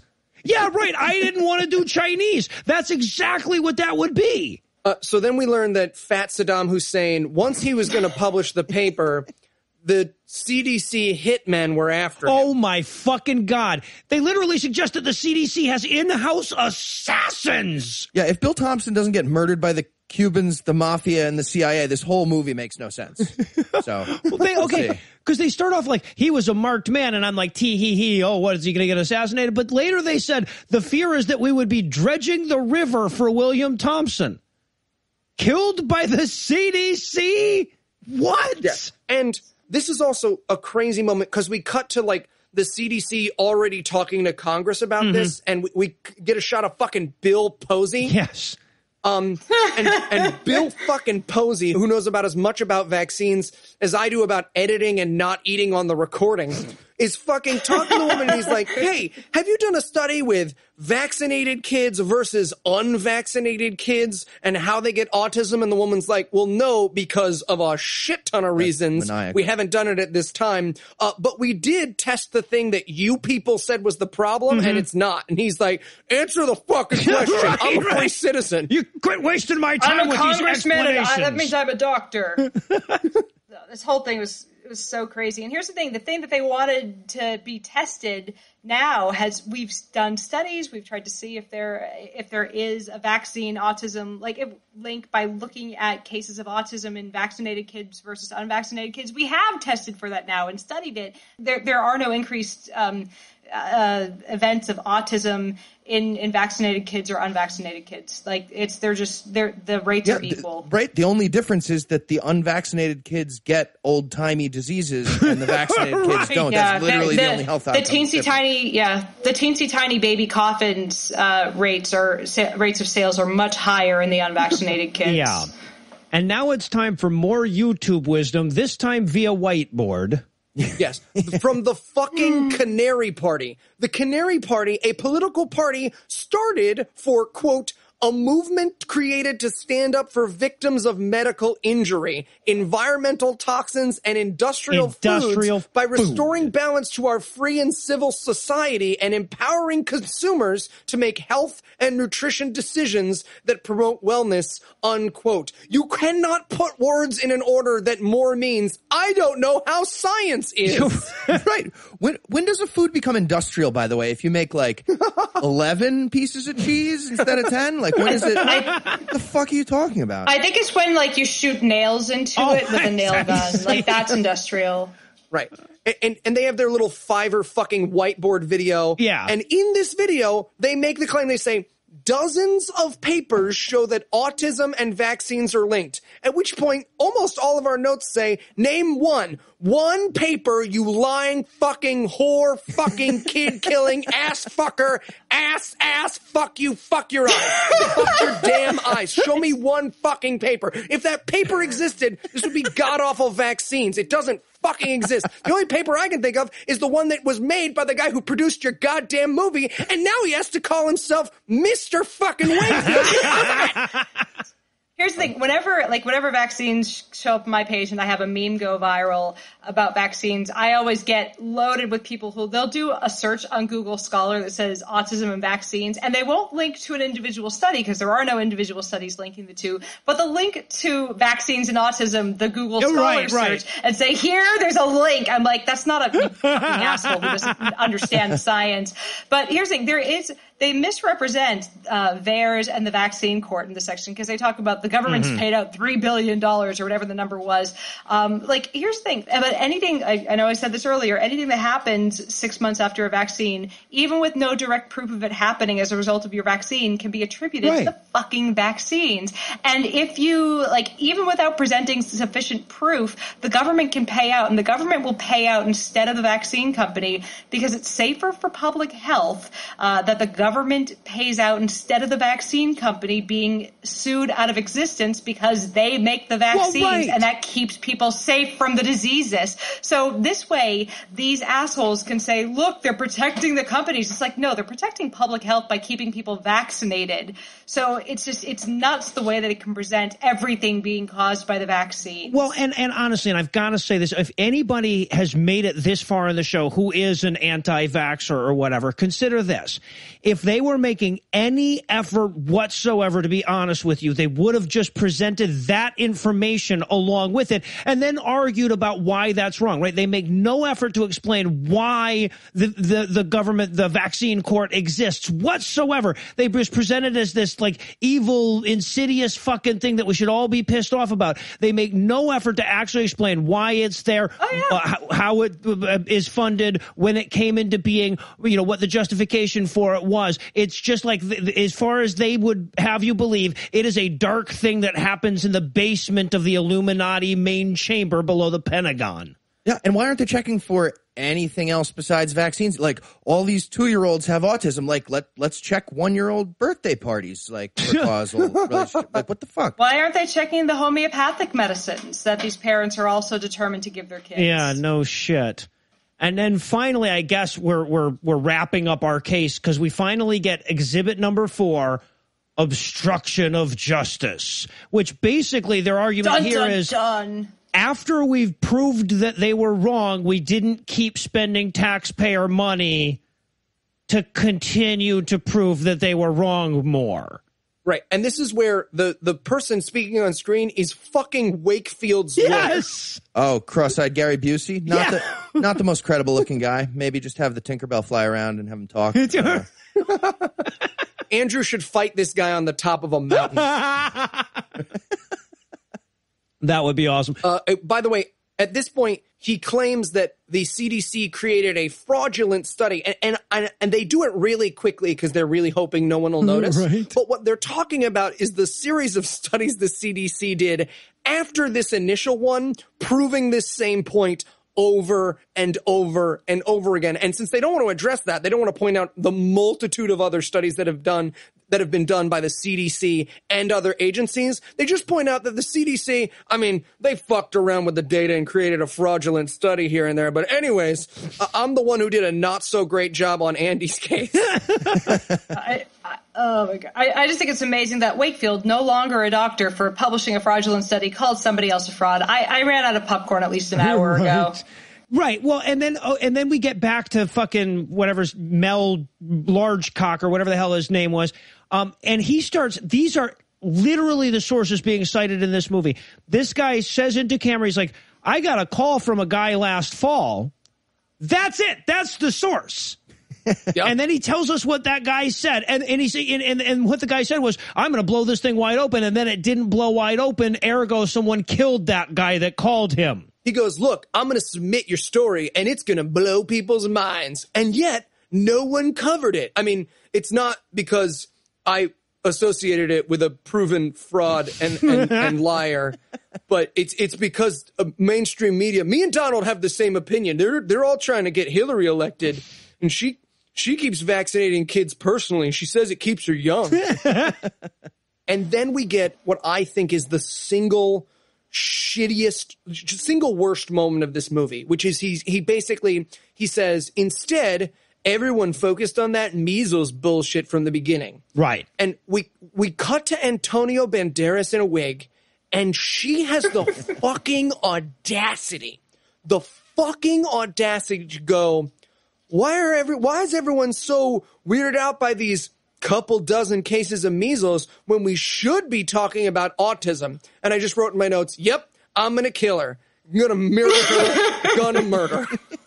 Here's the thing. The story to me here isn't even that his show wouldn't air it. The story to me here is that the producer of The Doctors, a mainstream quote-unquote medical show, is anti-vax. Also that his name is Del Bigtree. Yeah, right. But it's like this is just, a little more proof that anything you're getting from The Doctors is bullshit. No kidding. Because after we get the fucking, after we get fucking Food Babe in blackface explaining that we all really should be focusing on all the brains we damage, we have the two normal doctors being convinced montage where their boss walks over to them on camera and is like, so totally unbiased, tell me what you think of this. I hate to tell you people, if we did a video where Noah just walks over and hands me David Icke's book and goes, pretty invested in this, making a movie about it, what do you think? I'd be like, the Queen, I haven't seen her lately. She could be a robot. Oh, I quit my day job for this. Well, and that's exactly it. Again, if the anti-vaxxers are listening along, keep that in mind. This guy never told you he is that person's boss. It's so weird the way he hands him the papers, too. He's like, yeah, read this stack of papers and studies. Take as long as you want. You want to shuffle it again? Cut? Go ahead. Whatever you want to do. And just let me know when you're done. Yeah. We'll kill more kids.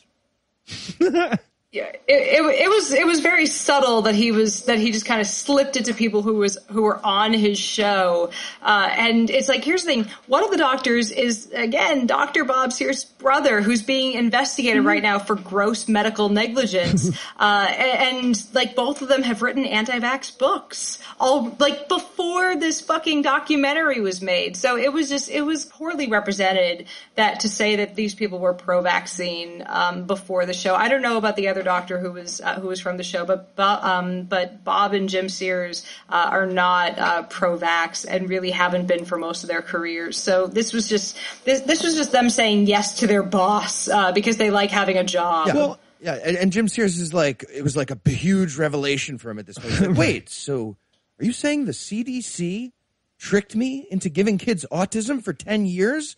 But why?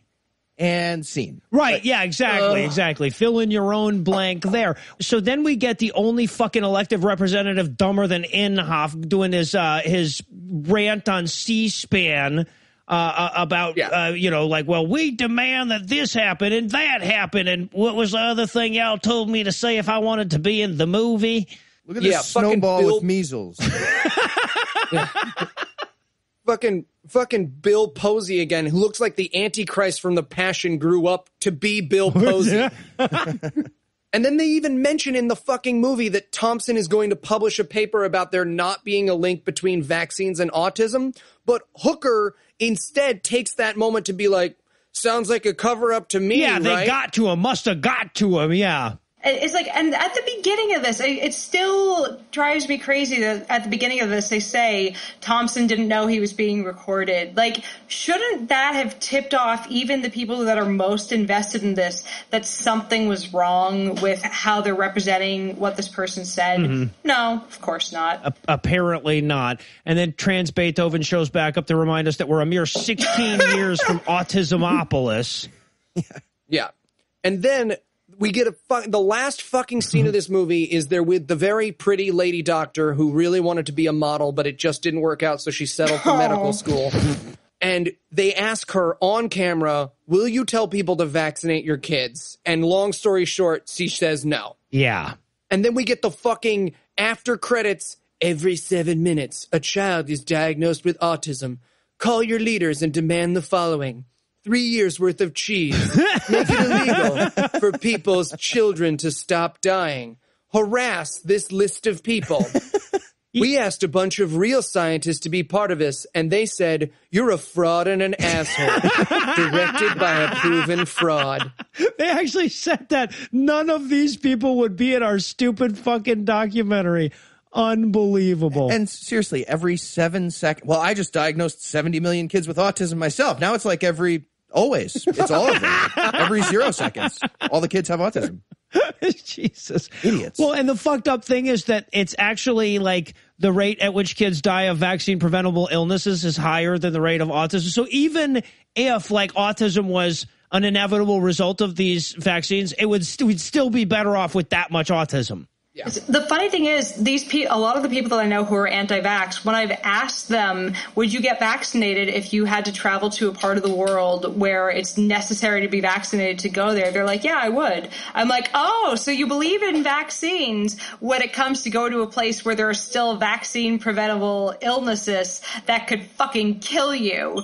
Like, it's just because it's because they realize that they're protected by the good work that vaccines have done here. And they don't realize how good they have it here because of the fucking vaccines. Right. And or that could go away. Insane to me. Yeah, and that's the big one. Yeah, when you have never seen anyone who had polio and you have never seen what measles can do to a fucking population, if a lot of people get it, then there is no real incentive in your little insulated universe for it. But yes, all that shit could come spoiled. back. Exactly. Yeah, right. And as soon as you move out of the spoiled ass little world, people are like, GMOs and vaccines, as many as we can get. There were about 100 cases of polio last year. We're really close to wiping it out, but all it would take would be for somebody who's carrying polio to get on a plane and who doesn't know they have it yet to get on a plane to LA, where we have a lower rate of vaccinations than, the Sudan, and cough. Yeah. And I really don't want that to happen. I don't want us to learn this lesson by having a bunch of innocent children be maimed because their parents got horrible information and fell for it. I never want that to be the lesson, because a lot of people turned pro-vaccine after the measles outbreak. Mm-hmm. I'd never want that to be the lesson we learn because of polio. Well, right. Like, this is not a situation where anyone wants to say, I told you so. Let's just stick with the fluoride thing. I feel like that's a lot less we can make them bad enough just, yeah. So I feel like we've made our feelings about the movie clear throughout. No real need to dwell on how many stars we'd withhold from it. But I do want to try to convey the misery of sitting through this movie to the audience. So tell me, what old-timey disease would you have to contract to most closely approximate what you suffered through in watching this horrible piece of shit? I'm going to say herpes. Okay. I mean, good thing that doesn't exist anymore, am I right? That'd be rough. I'm going to go with syphilis, because I also felt like I was slowly going insane throughout this movie. I'm going to go with scarlet fever, because I've had that one, and I would have, and if it goes untreated, you can go blind, and that would have made me happy because I wouldn't have had to watch it. This movie showing us the bright side of scarlet fever. Well, Yvette, I can't thank you enough for coming back after the disappointing finish we had first time around. And for the record, again, that has never happened to me before. It's because you're so pretty. Oh, it's just because I don't understand how to use microphones. Apparently, I'm really good at chemistry, not so good at audio shit. So well, wait a minute. Now, I learned. I'm hoping this works. Now, according to this movie, if you're a scientist, you know everything about all the sciences. So you're. Yeah, I'm apparently an astrophysicist too. Awesome. Unless you ask Twitter, where I've been told I'm a fake scientist. Well, we also learned that you can trust Twitter in this movie too. So yeah, I guess very accurate. Oh yeah, according to Twitter, everybody knows everything unless they've actually been to school for it. Right. Yeah. That's the rule of Twitter for science. Well, I think we made it through the whole movie, but of course, if our audience is now addicted to your scathing wit and clever innuendo, where can they go to get their fix? They can head over to facebook.com/SciBabe and SciBabe.com. And because I'm on Twitter and I occasionally like to rant political on there, it's at the SciBabe. Awesome. And of course, we'll have all three linked on the show notes for this episode. Again, thanks so much for suffering alongside us again. No problem. Thank you for having me, guys. And well, that does it for our review of Vaxxed. That's not going to do it for the episode just yet, because we still need to promise something less depressing next week. So Eli, tell us, what's on deck? Confessions of a Prodigal Son. We're working our way all the way through K-Sorb's goddamn filmography. We earned some K-Sorbs next week. Right? This one looks rough. It's just like plain vanilla Christian movie. It's just like man who's Christian has a son who leaves and then drives back home later and is Christian. It looks awful. I gotta say, it is probably the worst acting I've ever seen inside a preview. Like, normally if the acting's that bad, they don't put it in the preview. Yeah. It was incredibly bad. So, yeah. This may be the worst non-Vulture-centric movie we've reviewed. Well, the worst made anyway. I don't think there's any competition anymore for the worst movie we've ever watched. Hopefully there never will be again at this point. So with that to look forward to, we'll bring episode 59 to a merciful close. Once again, a huge thanks to the Side Babe for hanging out with us tonight. And again, you'll find a link to her Facebook page and her blog on the show notes for this episode. Again, a huge thanks to all the Patreon donors that help make the show go. If you'd like to count yourself among their ranks, you can make a per-episode donation at patreon.com/godawful. That's patreon.com/godawful. And thereby earn early access to an ad-free version of every episode. You can also help us a ton by leaving us a 5-star review on iTunes and by sharing the show on all your various social media platforms. And if you enjoy this show, be sure to check out our sibling shows, The Scathing Atheist and The Skeptocrat, which is available with a new episode now, available on iTunes, Stitcher, and wherever else podcasts live. If you have questions, comments, or cinematic suggestions, you can email godawfulmovies@gmail.com. All the music used in this episode was written and performed by Brian Slotnick of Evil Drafts on Mars and was used with permission. If you like what you hear more by following the link in the show notes to this episode. Thanks again for giving us a chunk of your life this week. For Heath Enwright and Eli Bosnick, I'm Noah Lugeons, promising to work hard to earn another chunk next week. Until then, we'll leave you with the Breakfast Club close. Burn down. Andrew Wakefield's a fraud. Luckily, half the world did not get autism by 2032 because we all died of plague. Andrew Wakefield eventually did get raped by those herpetic Kodiak bears. You shared this episode everywhere you could. We got sued by those fuck nuggets, and Andrew slapped them around like the bitches they are. Hell yeah. Andrew Wakefield kills babies. Actively. So this first item here says anyone who listens to our show should find Andrew Wakefield and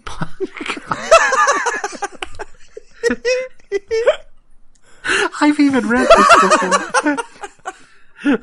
All right. Okay, so this item here says anyone who listens to our show should find Andrew Wakefield and